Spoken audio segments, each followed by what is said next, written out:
Estamos conectados con el alcalde de San Bernardo, Christopher White, quien allí estaba visiblemente afectado. Hay muchas cosas para conversar, alcalde. Buen día, gracias por acompañarnos. ¿Cómo está? Buen día, alcalde. Lo escucho un poco bajo, alcalde, a ver si podemos mejorar ahí el audio. De seguir adelante con todas estas cosas que nos afectan. Sí, se escucha lejos. Muy a lo lejos, no sé si estará apagado el micrófono. A ver, podemos ser si nosotros, alcalde, puede que sea nuestro. El alcalde tiene voz. Estamos viendo si es un tema de técnico, vamos a tratar de resolverlo. Ayer el alcalde pedía presencia de militares en la calle, pero también aparece este antecedente de que esta persona de 17 años que entregó el padrastro, ahí lo estamos escuchando, estuvo en un programa y fue derivado a la municipalidad. Entonces, ¿usted maneja antecedentes de esa historia? ¿Tenía ese dato, alcalde? ¿Me escucha ahora? Perfecto, alcalde, buen día. Ahí sí, ahí me escucha, perfecto. Ahí sí. La verdad que lo que ha dejado en evidencia lo que ha ocurrido ayer son dos cosas. El ministro ha dicho Estado fallido. Nosotros hablamos de sociedad fallida, y hablamos de sociedad porque un menor asesinando a otro menor refleja un poco eso, ¿cierto? Entonces, obviamente estamos hablando de una situación que multisistémica, un problema multifactorial que tiene muchas aristas, algunas de las que ustedes están planteando y debatiendo, que me parece súper bien revisar todo lo que hemos hecho hasta acá, porque obviamente no está dando resultados, y por lo mismo la estrategia tiene que readecuarse a la realidad. ¿Alcalde? Nosotros creo que eso es un poco lo que le hemos pedido al ministro también. Sí. A nosotros nos gusta ir al fondo, vamos a ir al fondo del tema. Hay un tema social grave por medio, me parece que un concepto interesante, es una sociedad fallida más que un Estado fallido, pero aquí aparecen datos minuto a minuto. Me dicen, por ejemplo, que la semana pasada ya habían allanado la casa de este joven de 17 años que entregó el padrastro. ¿Por qué? Por investigaciones de delitos previos. Entonces, está súper mapeado. ¿Usted tenía antecedentes de estas personas? Los vecinos le habían dicho, oye, hay unos cabros que se están dedicando a esto en tal parte. Nosotros estamos con tantos temas hoy día en distintos frentes que la verdad que poder seguir uno en particular es muy difícil. De hecho, hoy día a primera hora estábamos retirando unos rucos y generando un plan especial para eso a propósito de la coyuntura. Más tarde tenemos que ir a notificar a unas personas para un desalojo que están en el río Maipo. Por lo tanto, la magnitud del problema es gigantesco porque las organizaciones criminales tienen distintas maneras de organizarse y de expresarse. Por lo tanto, hacer seguimiento a alguien en específico es complejo. Sin embargo, nosotros, antecedentes que recibimos de nuestra comunidad, que es otro problema que además existe en el sistema, porque eso es lo complejo de esto, que empezamos a revisar las herramientas que tenemos y nos vamos dando cuenta que todas fallan, porque cuando hablamos de denuncia segura, por ejemplo, que es un mecanismo que debiese arrojarnos, ¿cierto?, confianza para que la gente denuncie, nos damos cuenta que en la realidad cerca del 50% de la población no está denunciando y por lo tanto pareciera ser que los hechos no ocurren, a propósito de la información objetiva. Pero en la práctica sí están ocurriendo y es porque la herramienta le genera desconfianza a la comunidad y por más que nosotros le decimos vecinos denuncien, la gente no lo hace porque siente desconfianza. Entonces ahí también hay otra herramienta que también pareciera ser que hay que revisar. Entonces, por eso vuelvo a señalarlo, que este es un problema complejo, no tiene una solución determinada, son acciones en conjunto que tienen que ir caminando en este propósito. ¿Hay alguna y nosotros ayer hemos planteado algunas de las que creemos que nos podrían colaborar, por cierto. ¿Hay alguna herramienta que usted diga, esto nos ha dado resultados? Esta herramienta no funciona, esta hay que mantenerla, esta hay que potenciarla, no sé. Creo que lo principal es tener una fuerza de tarea permanente y constante que esté en el territorio acompañando. Creo que lo que hay que hacer es demostrar que hay una institución, un Estado que tiene una sola posición y que frente a eso no tiene dos ni tres posiciones, tiene una sola. Y en ese sentido creo que hoy día los que estamos haciendo el esfuerzo necesitamos ayuda en términos de presencia territorial. Hoy día San Bernardo tiene un índice de cobertura policial, es decir, de 100 llamados policiales que debiese acudir Carabineros, solo está respondiendo al 37% de esos llamados, que es el 0,37 de la cobertura. Por lo tanto, eso devela que hay un copamiento policial que no es suficiente para responder a lo que las comunidades solicitan. Y eso también deja en evidencia que por mucho esfuerzo que haga Carabineros no va a poder. Entonces, ahí Seguridad Municipal se suma, pero hoy día a medias, porque también, a pesar de que hay una ley de seguridad municipal, no está el reglamento y por lo tanto no se puede implementar hasta el 21 de agosto. Y si le sumamos a eso, por mucho esfuerzo que hagamos los municipios, tampoco vamos a tener capacidad de copamiento y por eso hemos puesto sobre el debate el acompañamiento en algunas tareas específicas de las Fuerzas Armadas como de infraestructura crítica. Es decir, que puedan estar en un hospital o en una estación de metro para que los pocos carabineros que tengamos no estén ahí de punto fijo, sino que estén patrullando el territorio. Entremos de lleno a ese debate, a esa propuesta. Usted ayer lo decía, lo han dicho anteriormente otros alcaldes, la necesidad de incorporar de alguna manera en labores de apoyo a las Fuerzas Armadas o al Ejército directamente en zonas que son más complicadas, porque aquí no solamente se requiere tener la voluntad, se requiere decir va a cambiar la mano, hacer declaraciones que pueden sonar muy bien y hacerle sentido a la gente. Aquí se requiere herramientas reales, con policías que están absolutamente superadas por las necesidades, entendiendo que están haciendo su máximo esfuerzo, y usted nos daba ayer ese número que a nosotros todos nos dio nos generó ahí mucho impacto, ¿no? 37% de capacidad de respuesta solamente de parte de Carabineros en su comuna. Hablemos del tema de la manera en que las Fuerzas Armadas podrían involucrarse. Ya desde el presidente ha dicho que no se ha referido en las últimas horas a esto, pero anteriormente se le había consultado y por el momento lo descartaba como una alternativa. Ahora se le volvía a preguntar al ministro Rau, y él decía que, bueno, que hay algo que hay que ver porque lo hemos visto en la macrozona sur, en la frontera norte, es decir, dejaba un poquito más abierta esa puerta. Usted que ha tenido conversaciones directas con el ministro de Seguridad Pública, ¿es una posibilidad real que esto se empiece a discutir, alcalde?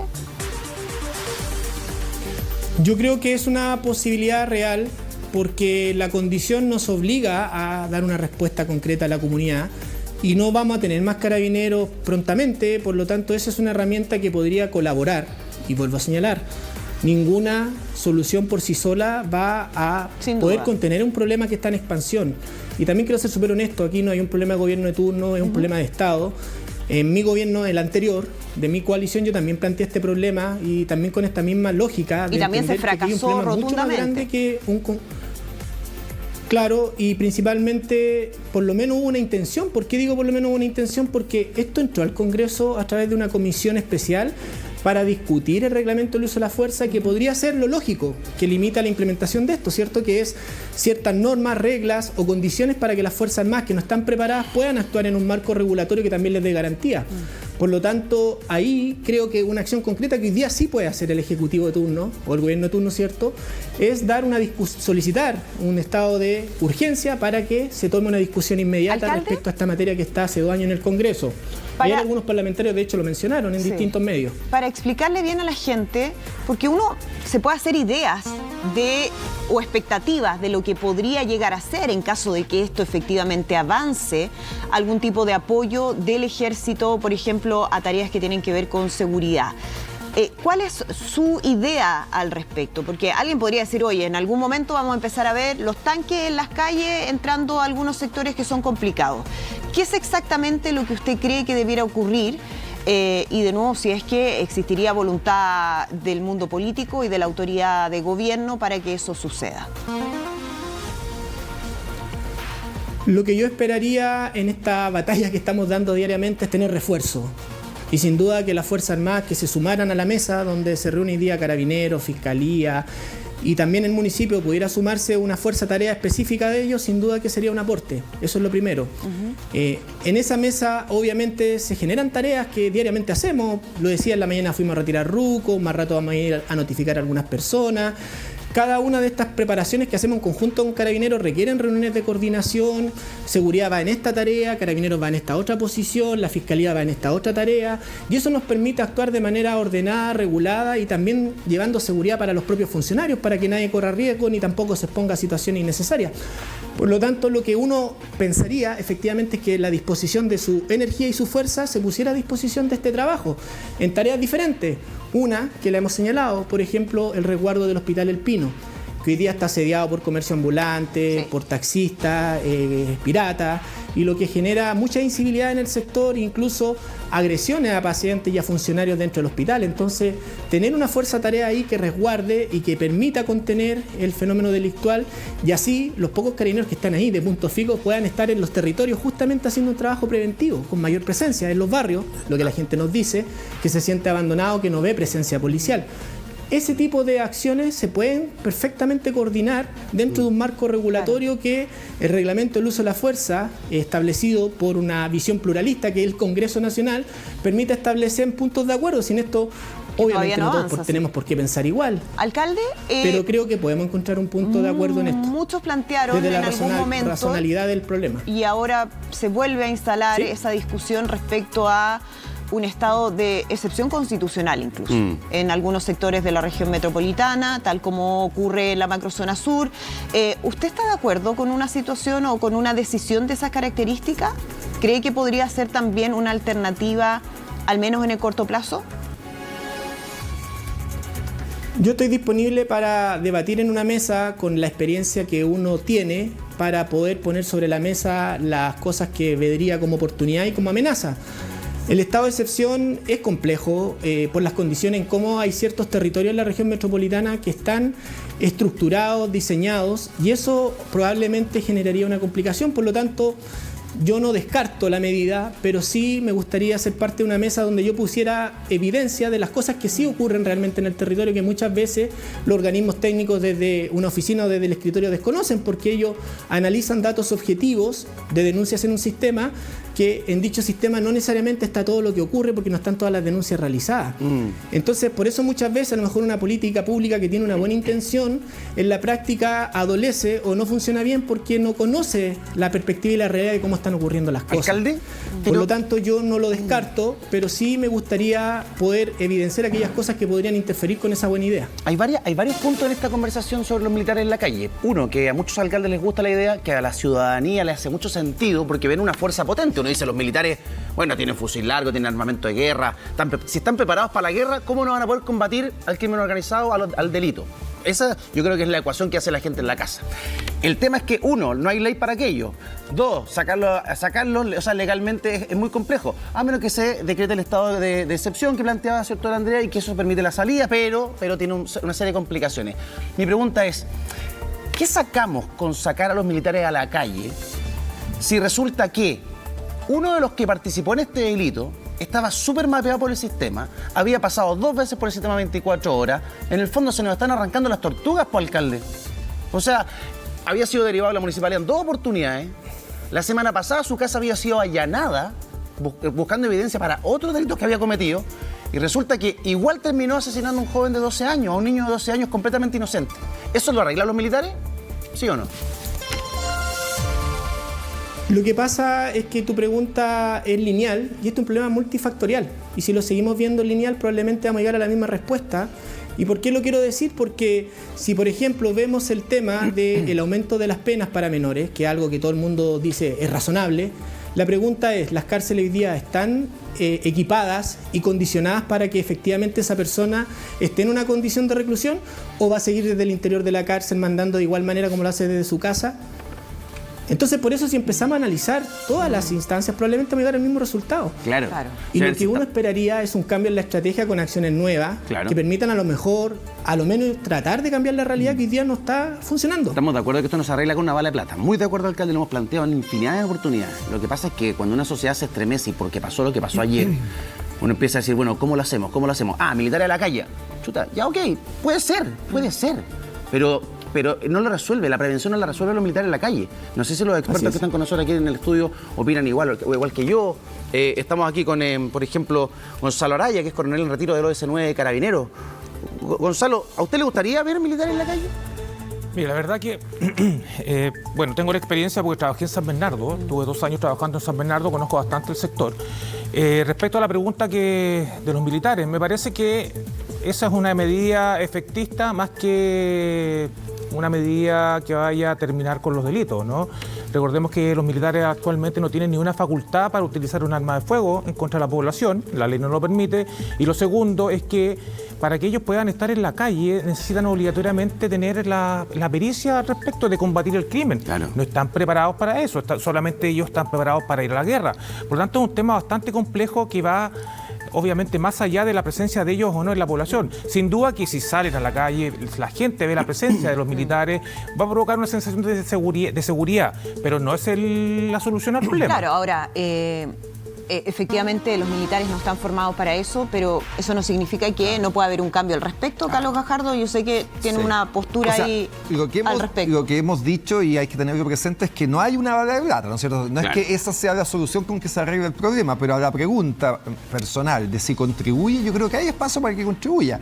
Pensando, por ejemplo, en lo que se denomina infraestructura crítica, ¿no es cierto? Que no estamos pensando en que los militares salgan a la calle a hacer controles de identidad, ¿no es cierto? De tener personas, no. Estamos pensando en ayudar a controlar, a resguardar infraestructura crítica, metro, hospitales, lugares importantes donde se destinan carabineros muchas veces de punto fijo. Si tú haces ese cambio, si pones militares ahí a resguardar esa infraestructura crítica, liberas carabineros, ¿no es cierto?, para otras funciones y además da una sensación de mayor resguardo y seguridad. Fíjate que yo he escuchado muchas personas de buena fe, ¿no es cierto? Dicen, ojo, miren la experiencia que hubo en México, miren la experiencia que hay en otros países que no fue buena, sacando a los militares porque se generó mucha corrupción, las organizaciones criminales tuvieron mayor poder de fuego y eso es cierto. Pero yo digo, ¿para qué comparamos con las experiencias malas? Comparemos con las buenas también. En Europa, en muchos países, los militares participan en esto, ¿no? Participan resguardando infraestructura crítica y por lo tanto generan esa sensación de mayor seguridad y liberan otras fuerzas policiales para otras materias. Yo creo que es una medida que puede ser importante, no es la única, no es la solución definitiva, pero ayuda. Y yo creo que lo otro, hoy día en la mañana venía escuchando a los alcaldes, ¿no? Al alcalde Sichel en una entrevista, yo creo que efectivamente hay que meterle mano a la ley de responsabilidad penal adolescente, esta cuestión de que permanentemente los menores con delitos más o menos graves, robos en casa, robos en la calle, salgan en libertad, cumplan su pena en libertad, ha demostrado que no tiene ningún sentido. Yo creo que ahí, desgraciadamente, va a haber que endurecer esas medidas porque no están funcionando. Y genera una sensación de impunidad tremenda de la gente. Alcalde, probablemente usted, los mismos vecinos de San Bernardo se lo dicen. ¿Cuál es su posición al respecto? Entendiendo que hay muchos adolescentes e incluso más niños todavía que ya están participando en ese tipo de delitos. Lo primero, decir que estamos disponibles para conversarlo y para buscar un punto de acuerdo, porque lo dije hace un momento atrás, nadie genera acuerdos transversales tratando de pasar por encima de otro. Y en ese sentido yo creo lo que nadie comprende es que ayer, a propósito de este fenómeno, terminemos viendo en el Congreso cuentas positivas o negativas de una acusación a un exministro, que de mi punto de vista aporta poco a lo que creo que es importante, que son estos temas. Y creo que ahí todos tenemos que hacernos la autocrítica y tener una disposición distinta en el debate. Creo que es legítimo las posiciones que cada uno de nosotros tenemos, pero hay que buscar un punto intermedio que nos permita como Estado enfrentar esto de manera única frente al crimen organizado. Y si las penas o endurecimiento de las penas son un camino para ese propósito, yo estoy disponible dentro, efectivamente, como lo decimos con el reglamento de uso de la fuerza, dentro de un reglamento que nos permita también responsablemente a aquellas personas que van a estar en esta condición que efectivamente tengan un camino que garantice el propósito que buscamos. Exacto.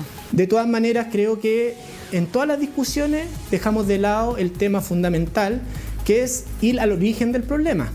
Porque finalmente nosotros siempre estamos desde lo coercitivo, que está más a la vista, que es la presencia policial, que es desarmar el narcomausoleo, la casa narco, etcétera. Pero olvidamos que el problema comienza cuando el Estado ha estado ausente por mucho tiempo en ciertos lugares, que ha tomado el crimen organizado y que desde la narcocultura y del narcoterrorismo va formando diariamente jóvenes que les hace ver que ese es el mundo que para ellos es más conveniente. A propósito de que en su propio mundo hay vulneración de derechos, hay una familia que no existe y que en la calle encuentra validación, que encuentra un sitio en el mundo, un sitio, por cierto, que no compartimos, pero es lo que viven diariamente. O sea, y esa discusión, estimado, lo hemos escondido bajo la alfombra por mucho tiempo y no hemos querido sincerarla. Casi cultural respecto a cuál es el modelo a seguir de niños que se están criando en entornos que les dicen que tienen que irse por ese camino.